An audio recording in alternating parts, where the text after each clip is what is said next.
भगवते वासुदेवाय। ओम नमो भगवते वासुदेवाय। ओम नमो भगवते वासुदेवाय। ओम नमो भगवते वासुदेवाय। नारायणं नमस्कृत्य नारायणं नमस्कृत्य नरं चैव नरोत्तमं नरं चैव नरोत्तमं देवीं सरस्वतीं व्यासा देवीं सरस्वतीं व्यासा ततो जयमुदीरये। ततो जयमुदीरये। नष्टायेषु अभद्रेषु नष्टायेषु अभद्रेषु नित्यं भागवत सेवया नित्यं भागवत सेवया भगवती उत्तम श्लोके भगवती उत्तम श्लोके भक्तिर्भवति नैष्ठिकी। भक्तिर्भवति नैष्ठिकी। ग्रंथराज श्रीमद्भागवतम की जय। ग्रंथराज श्रीमद्भागवतम। तो अभी तक हमने इंट्रोडक्शन की करी है। तो पिछली क्लास में हमने भागवतम के विषय पर चर्चा की थी कि भागवतम के कितने विषय होते हैं। कितने विषय हैं? 10 विषय हैं। कौन कौन से? इसको याद है? सर विसर्ग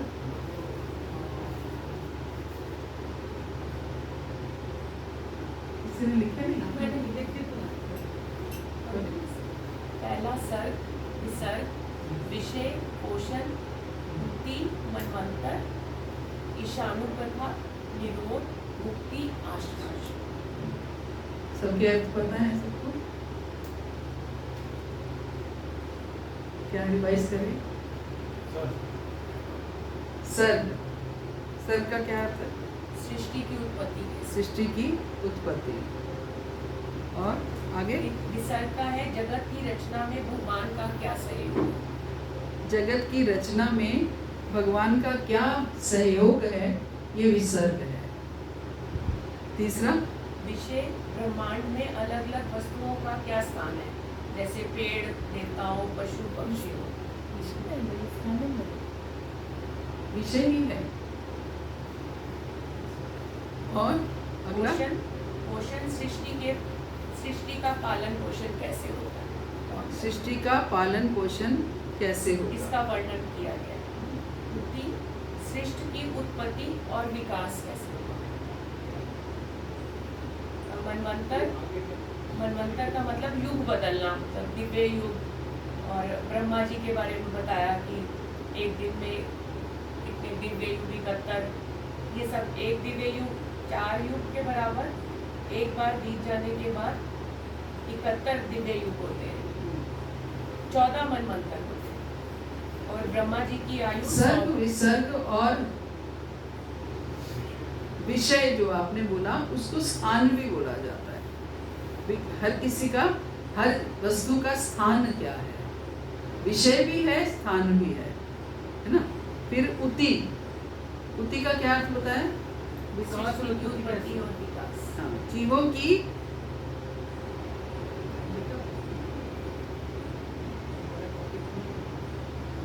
उति का अर्थ क्या होता है? विकास उत्पत्ति। सृष्टि की उत्पत्ति और विकास कैसे होगा।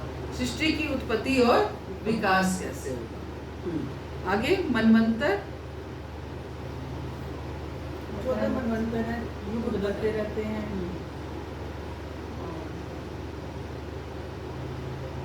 71 दिव्य युग है। एक मनवंतर में 71 दिव्य युग है। दिव्य युग का अर्थ क्या है? एक एक बार चारों युग, एक बार सतयुग, एक बार त्रेता, एक बार द्वापर, एक बार कलयुग। ये चारों मिला के जिसको चतुर्युग भी कह देते हैं, चतुर्युग एंड दिव्य युग एक ही बात है ना। तो चारों युग जब एक एक बार हो जाते हैं तो ये दिव्य युग या चतुर्युग कहलाता है। और 71 दिव्य युग होते हैं एक मनवंतर में, और ऐसे 14 मनवंतर होते हैं ब्रह्मा जी के एक दिन में, है ना। ब्रह्मा जी के एक दिन में 14 मनवंतर। और आगे ईशान कथा, भगवान की कथा है।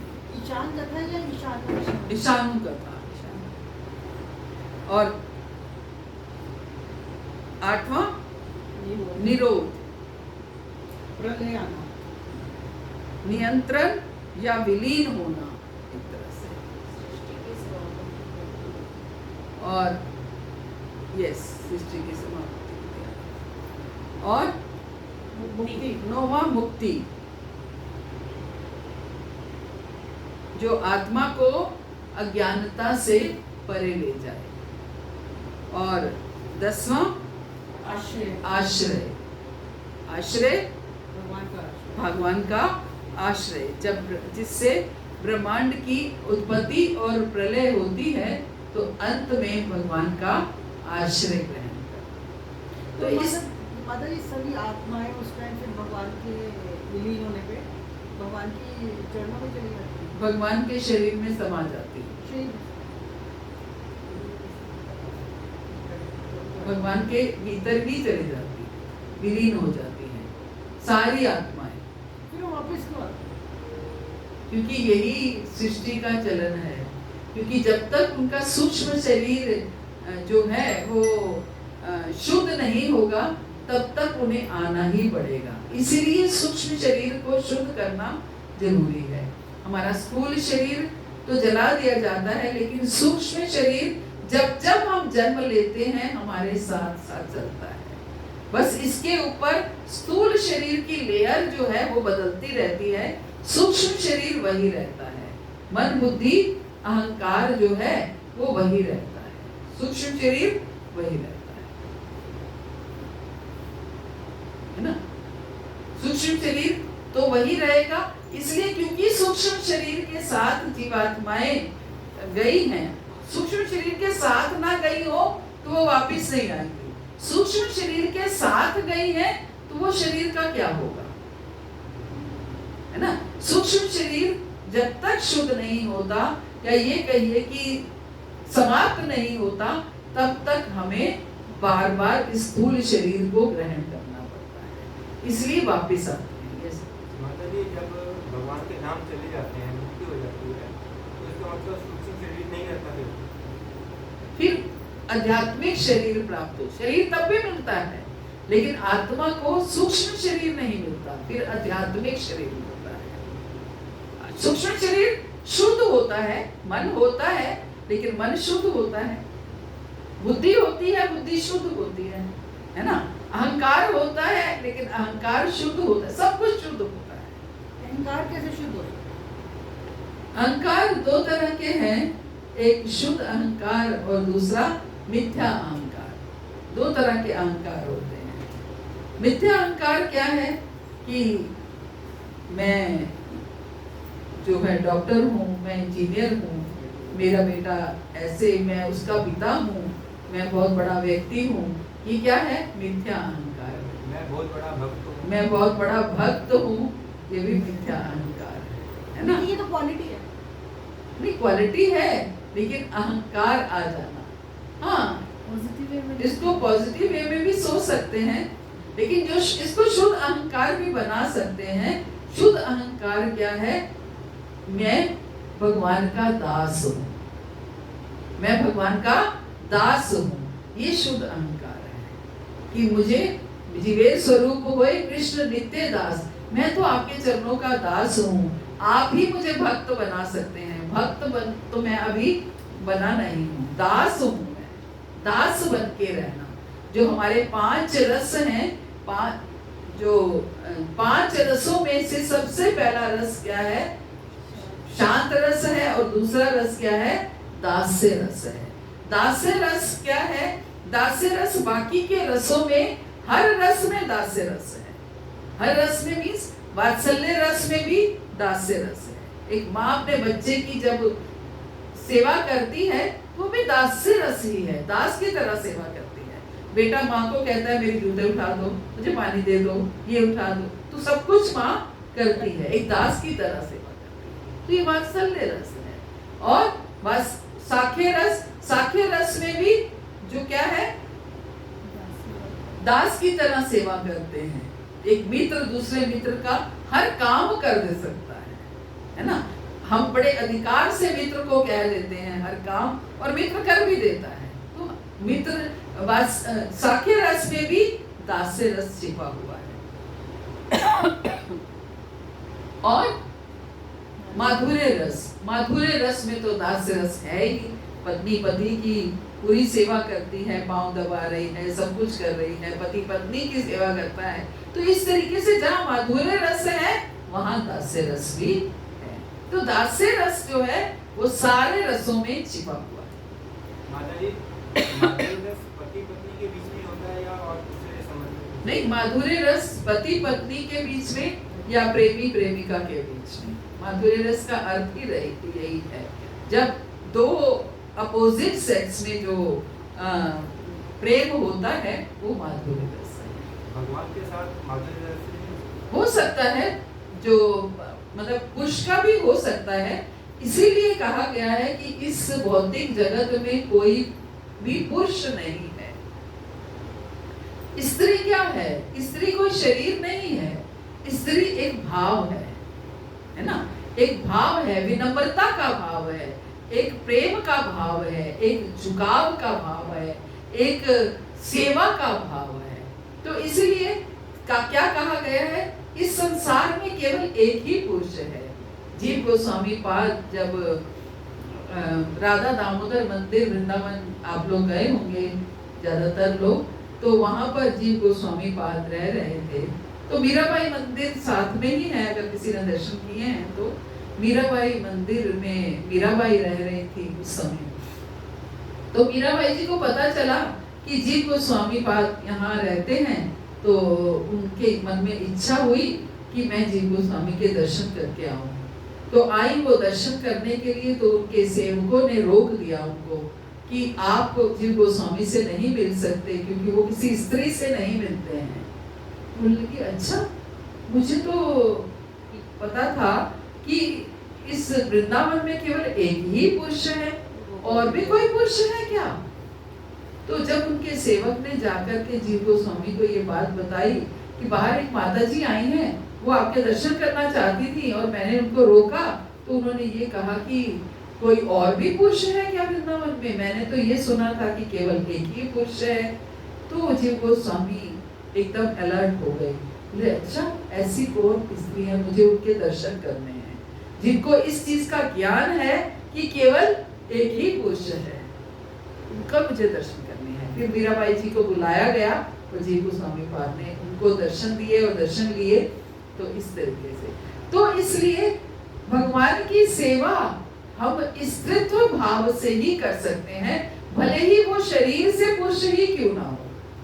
तभी हम देखते हैं कई लोग जो सेवा करते हैं तो वो अपने आप को गोपी भाव में लेकर के, मंजरी भाव में लेकर के सेवा करते हैं। क्यों?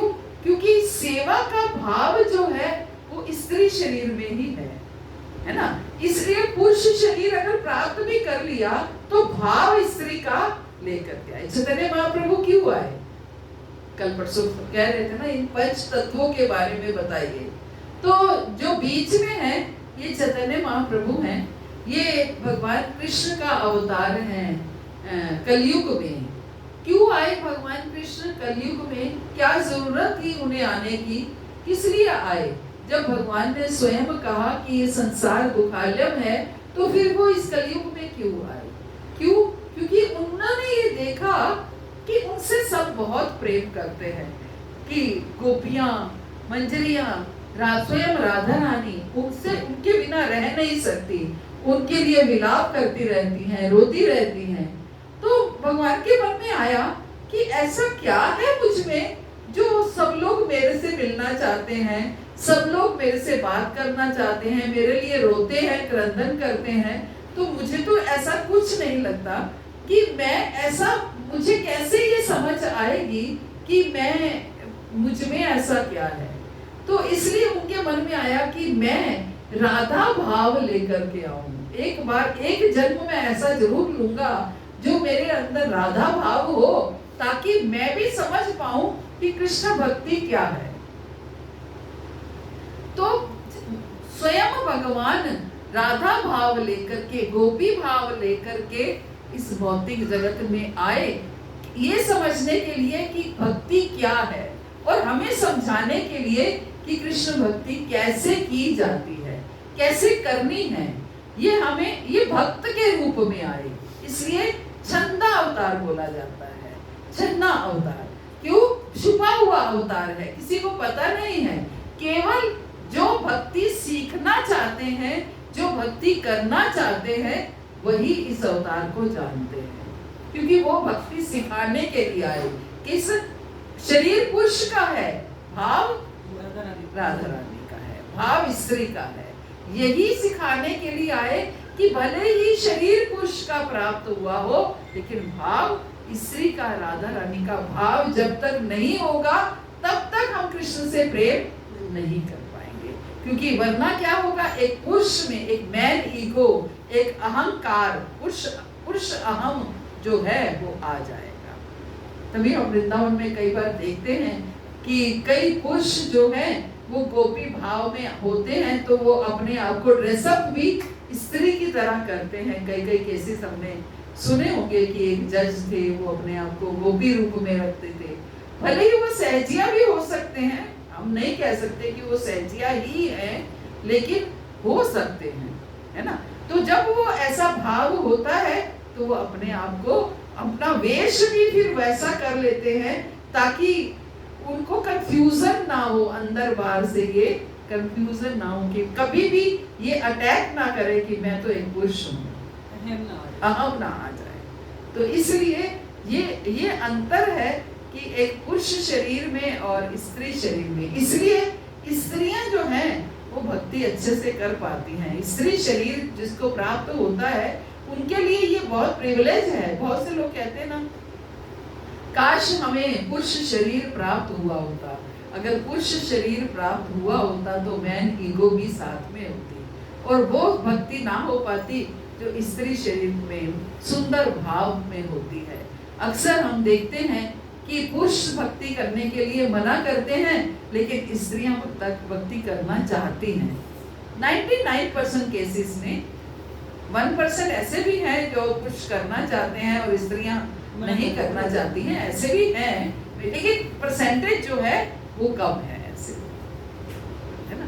तो इस तरीके से हम ये समझ सकते हैं कि कैसे हम अपने भाव को बदल सकते हैं, कैसे एक स्त्री शरीर में रह करके तो हम अपने भाव भगवान के साथ जोड़ ही सकते हैं, लेकिन एक पुरुष शरीर में रहकर भी एक गोपी भाव लेकर के भगवान के साथ उस भाव को जोड़ सकते हैं। माता जी, ऐसा भी है कि हमारे समाज में ना पुरुष की परवरिश ही इस तरीके से होती है कि उसमें अहम आ ही जाता है।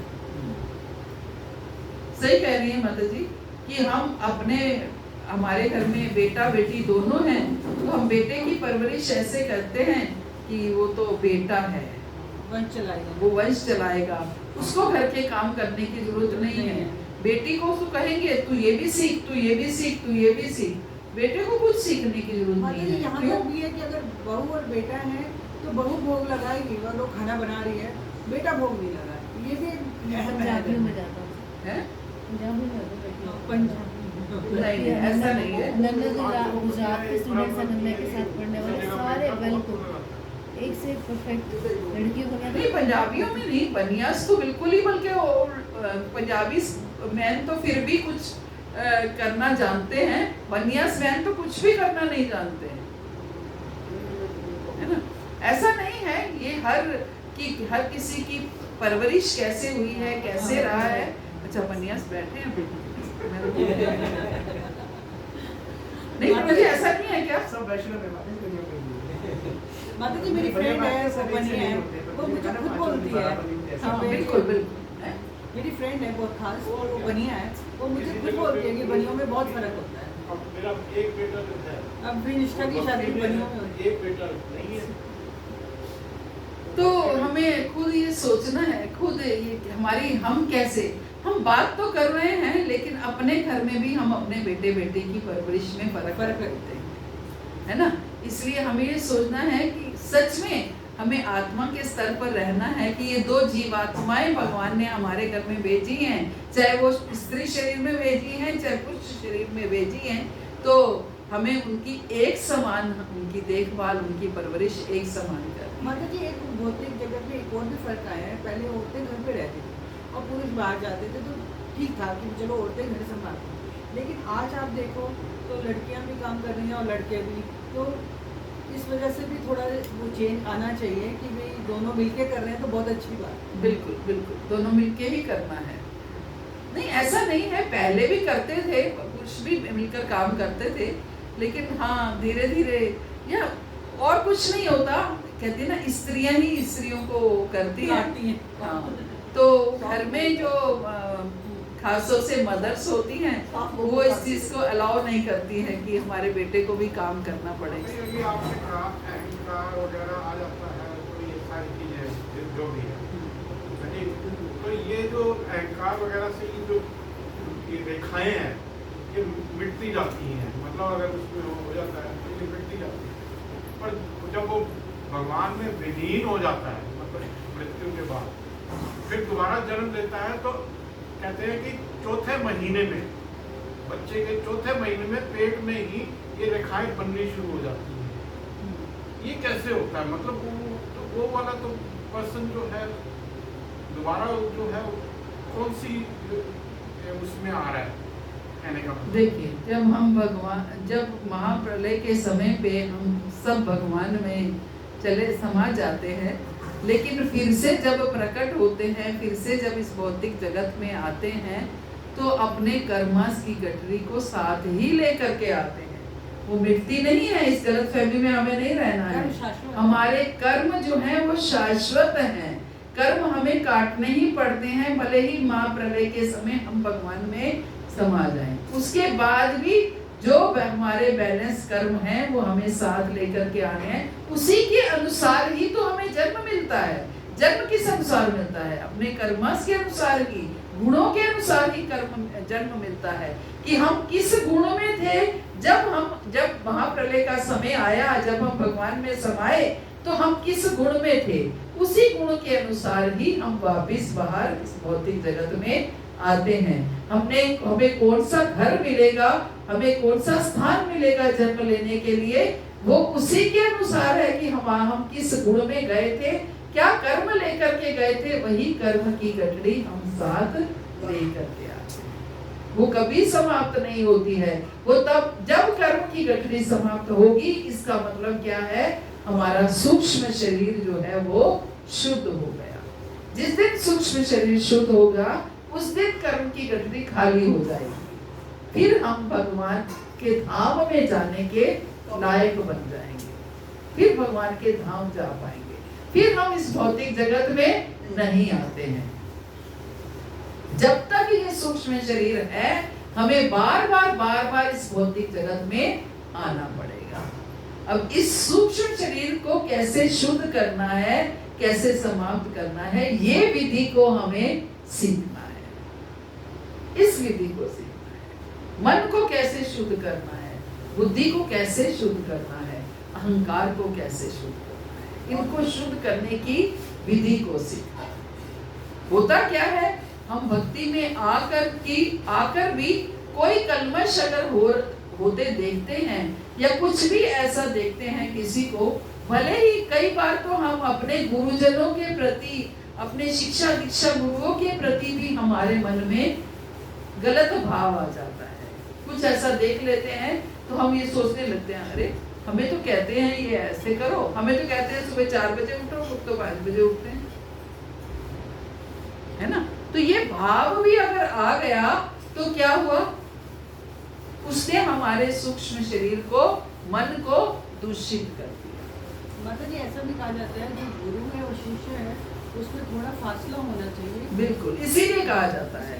उसका कारण यही है कि जब हम बहुत पास रहते हैं तो हमें उनकी गुण अवगुण तो अवगुण होते नहीं हैं, लेकिन हमें वो अवगुण प्रतीत होते हैं, है ना, हमें प्रतीत होते हैं, हमें वो अवगुण की तरह दिखते नहीं है कि उनकी हालत, मतलब पोजीशन ऐसी है, बिल्कुल। इसलिए वो ऐसा करते हैं। बिल्कुल बिल्कुल, है ना। माता जी, जब जीव नाम चले जाता है तो भगवान की नित्य लीला में वो शामिल हो गया। फिर उसके भगवान बाद की भगवान की नित्य लीला में शामिल हो गया। फिर उसके बाद भगवान की आज्ञा से वो भौतिक जगत में आता है, उनकी लीला का पाठ बनते हैं।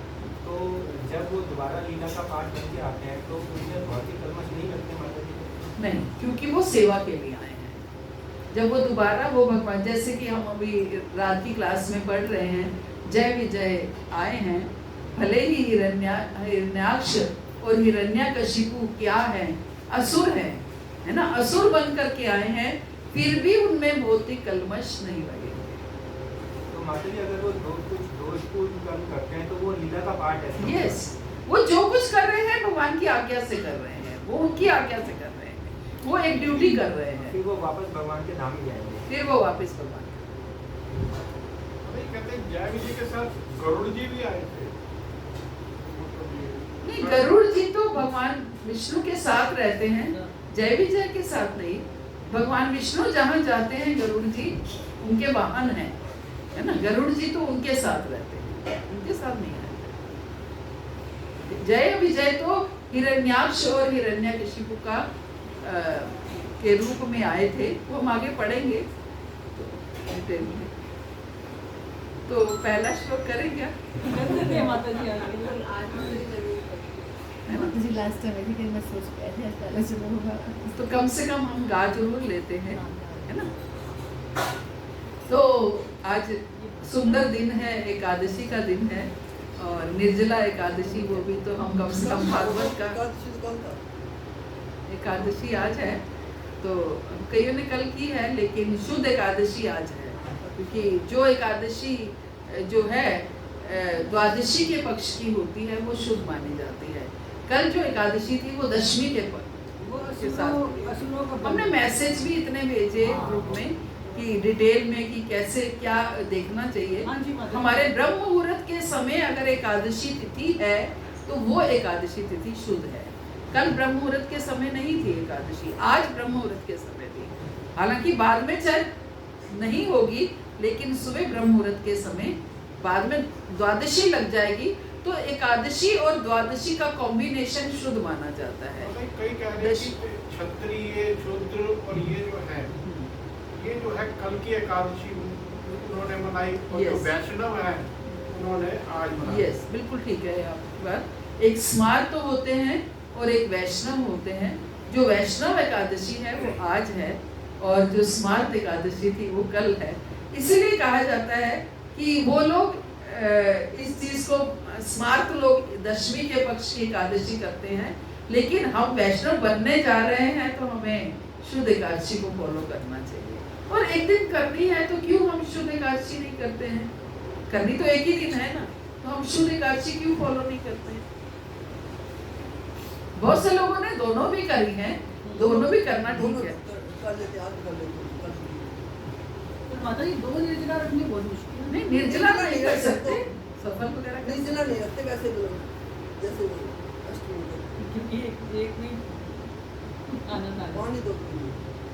चलिए, तो आज हम इस सुंदर दिन पर भागवत की शुरुआत कर रहे हैं, और पहला स्कंद, पहला अध्याय और पहला श्लोक, तो केवल कम से कम हम गा लें पहला श्लोक। ये पहला श्लोक जो है वो श्री बद्रीनाथ जी में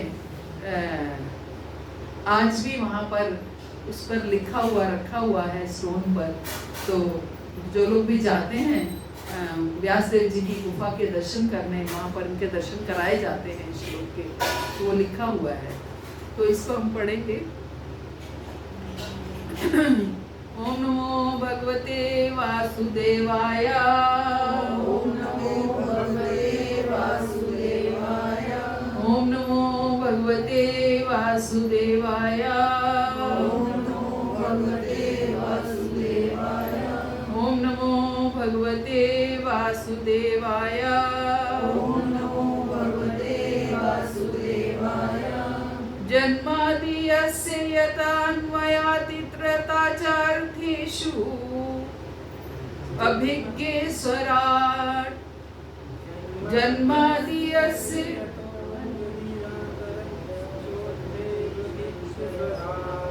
जन्मादियस्य यथा अन्वयात् इत्रता च अर्थेषु अभिज्ञेश्वराट्।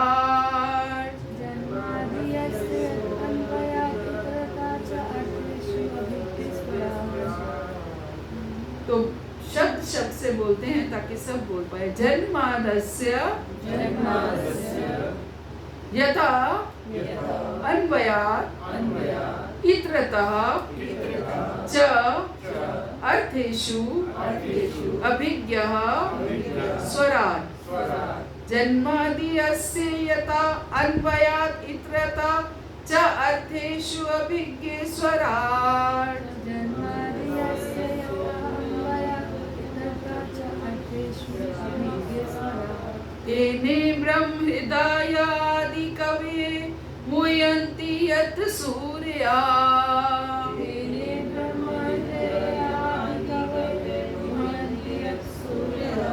तेने ब्रह्महृदयादि कवये मुह्यन्ति यत् सूर्या। तेने ब्रह्महृदयादि कवये मुह्यन्ति यत् सूर्या। तेजः वारिमृदां यथा विनिमय यत्र त्रिसर्गः अमृषा। तेजोवारिमृदां यथा विनिमय यत्र त्रिसर्गः तेजः वारिमृदां यथा विनिमय यत्र त्रिसर्गः अमृषा। तेजोवारिमृदां यथा विनिमय यत्र त्रिसर्गः अमृषा। धाम्ना समेन सदा निरस्तकूकं सत्यं परम धीमहि।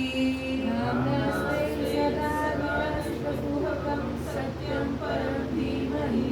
धाम्ना स्वेन सदा निरस्तकुहकं सत्यं धीमहि। नाम्ना स्वेन सदा निरस्तकुहकं सत्यं परम धीमहि। प्रभु जी आप गाइए। ओम नमो भगवते वासुदेवाय। ओम नमो भगवते वासुदेवाय। जन्मादस्य यतो यादि यतो तरश्चार्थे प्रभिज्ञेश्वराट्।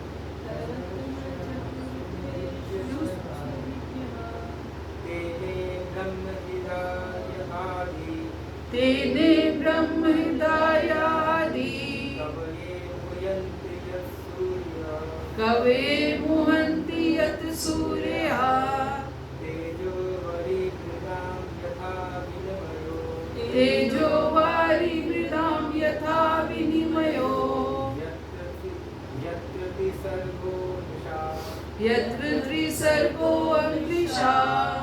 धाम्ना स्वेन सदा निरस्तकुहकं धाम्ना स्वेन सदा निरस्तकुहकं सत्यं परं धीमहि।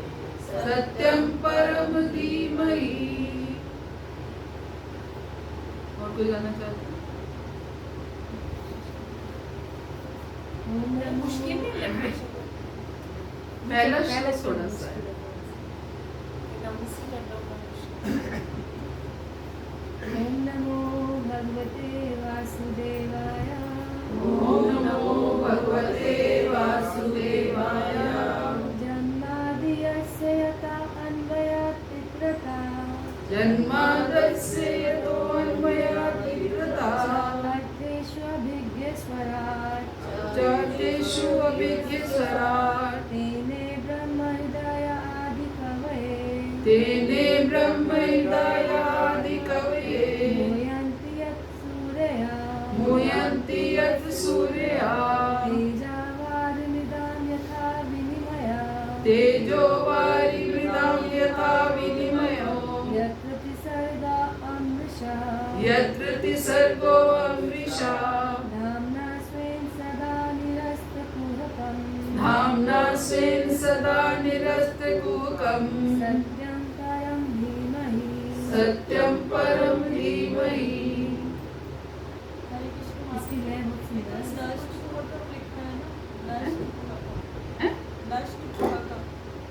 नहीं निरस्त निरस्त नहीं, निरस्त।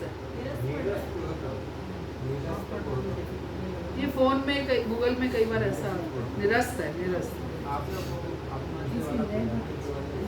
आपको लय बनाने की आ गई ना, जिसको समझ नहीं आएगा वो लय कैसे बनाएगा।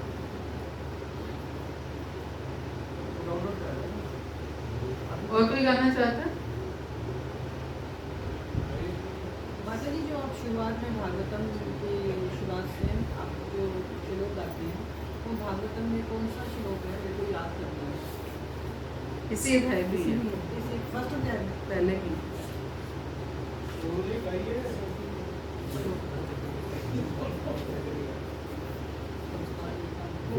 नमो भगवते वासुदेवाय। ओम नमो भगवते वासुदेवाय। जन्माद्यस्य यतोऽन्वयात् जन्माद्यस्य यतोऽन्वयात् इत्रत च अर्थेषु अभिज्ञस्वरात् तेने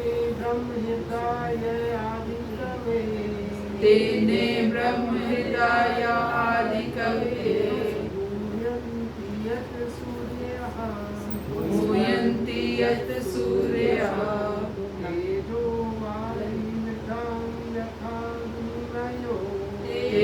तेजवारिमृदां यथा विनिमयो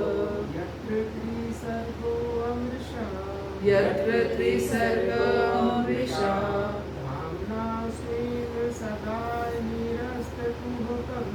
धाम्ना स्वेन सदा निरस्तकुहकम् सत्यं परम धीमहि। भावार्थ और तात्पर्य श्री प्रभुपाद द्वारा। हे प्रभु, हे वासुदेव पुत्र श्री कृष्ण, हे सर्वव्यापी भगवान, मैं आपको सादर नमस्कार करता हूँ। मैं भगवान श्री कृष्ण का ध्यान करता हूँ क्योंकि वो परम सत्य हैं और व्यक्त ब्रह्मांडों की उत्पत्ति, पालन तथा संहार के समस्त कारणों के आदि कारण हैं। वे प्रत्यक्ष तथा अप्रत्यक्ष रूप से सारे जगत से अवगत रहते हैं और वे परम स्वतंत्र हैं क्योंकि उनसे परे अन्य कोई कारण है ही नहीं। उन्होंने ही सर्वप्रथम आदि जीव ब्रह्मा जी के हृदय में वैदिक ज्ञान प्रदान किया। उन्हीं के कारण बड़े बड़े मुनि तथा देवता उसी तरह मोह में पड़ जाते हैं जिस प्रकार अग्नि में जल या जल में स्थल देखकर कोई माया के द्वारा मोहग्रस्त हो जाता है। उन्हीं के कारण ये सारे भौतिक ब्रह्मांड जो प्रकृति के 3 गुणों की प्रतिक्रिया के कारण अस्थायी रूप से प्रकट होते हैं, वास्तविक लगते हैं, जबकि ये अवास्तविक होते हैं। अतः मैं उन भगवान श्री कृष्ण का ध्यान करता हूँ जो भौतिक जगत के भ्रामक रूपों से सर्वथा मुक्त अपने दिव्य धाम में निरंतर वास करते हैं। मैं उनका ध्यान करता हूँ क्योंकि वे ही परम सत्य हैं। तो डिटेल में तो हम अगली क्लास में करेंगे। थोड़ा सा हमने आज शुरुआत की ताकि आज शुरुआत हो जाए। तो मुख्य तौर से व्यासदेव जी ने ये पहला श्लोक में ही सब कुछ बताया है कि कृष्ण ही परम नियंता है, कृष्ण ही आदि भगवान है। और क्यों? क्योंकि उन्होंने भागवत लिखने से पहले सारे वेद, 4 वेद, 18 पुराण और उपनिषद और सब कुछ, सारे शास्त्र, ये पहले वेदांत सूत्र, ये सब पहले लिखे। और लेकिन लोगों को संतुष्टि नहीं हुई, लोग कंफ्यूज हो गए क्योंकि जितने पुराण लिखे, देवी पुराण में देवी को बड़ा बता दिया, शिव पुराण में शिव को बड़ा बता दिया और विष्णु पुराण में विष्णु को बड़ा बता दिया, जिसका भी वायु पुराण में वायु को बड़ा बता दिया। तो इस तरीके से जितने पुराण लिखे उनमें हर किसी के गुणावलियों को गाया तो ऐसा प्रतीत होने लगा कि यही बड़े हैं। तो इसलिए जब पूरे शास्त्र लिख लिए तो उनको संतुष्टि नहीं हुई, तो उनके गुरु नारद जी उनके पास आए। तो उन्होंने नारद जी को बोला कि मैंने इतने शास्त्र लिखे लेकिन मैं संतुष्ट नहीं हुआ, मुझे अभी भी संतुष्टि नहीं है। तो नारद जी बोले क्योंकि तुमने इतने शास्त्रों में कहीं भी ये क्लियर नहीं किया कि भगवान कौन है, तुमने ये कहीं भी क्लियर नहीं किया कि आदि भगवान कौन है। तो अब तुम एक महापुराण लिखो जिसमें ये क्लियर करो कि आदि भगवान कौन है।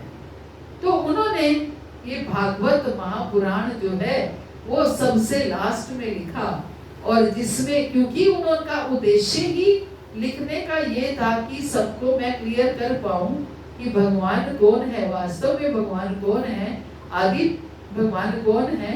तो उन्होंने पहले श्लोक में ही कृष्ण को परम भगवान घोषित किया, है ना।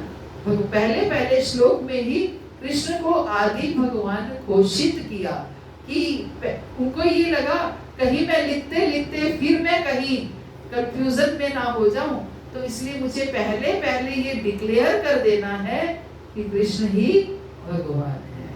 तो इसलिए इस श्लोक में उन्होंने डिक्लेयर किया कि कृष्ण ही भगवान है, कृष्ण ही सब कुछ जानते हैं, कृष्ण ही आदि भगवान है, और उन्होंने ही ब्रह्मा जी को सारा ज्ञान प्रदान किया और सब कुछ उनके द्वारा ही प्रकट हुआ है।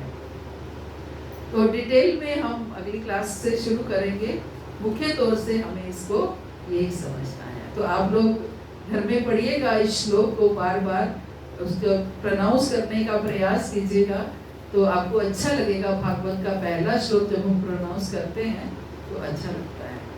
तो आप लोग प्रयास कीजिए। भागवत नहीं भी है तो गूगल पे हम ये ग्रुप में डाल सकते हैं, गुरु जी डाल देंगे, तो हम इसको पढ़ने का प्रयास कर सकते हैं। हरे कृष्णा। श्री भगवान की जय, गुरु महाराज की जय। हम उल्टा करते हैं, क्वेश्चन आंसर सेशन पहले करते हैं और क्लास बाद में करते हैं। आगे से हम जब भी क्लास करेंगे बीच में हम कोई भी क्वेश्चन नहीं लेंगे, क्लास के बाद में क्वेश्चन करेंगे, क्योंकि उससे क्लास का जो लिंक है वो खराब हो जाता है, टूट जाता है। कोई भी बीच में हम प्रश्न नहीं करेंगे। किसी के मन में अगर कोई प्रश्न आ रहा है तो अपने पास अपने मन में रखिए, लिख के रखिए और क्लास के एंड में क्वेश्चन कीजिए, तो ताकि क्लास आधे घंटे की कम से कम पूरी हो। हरे कृष्ण। तो माला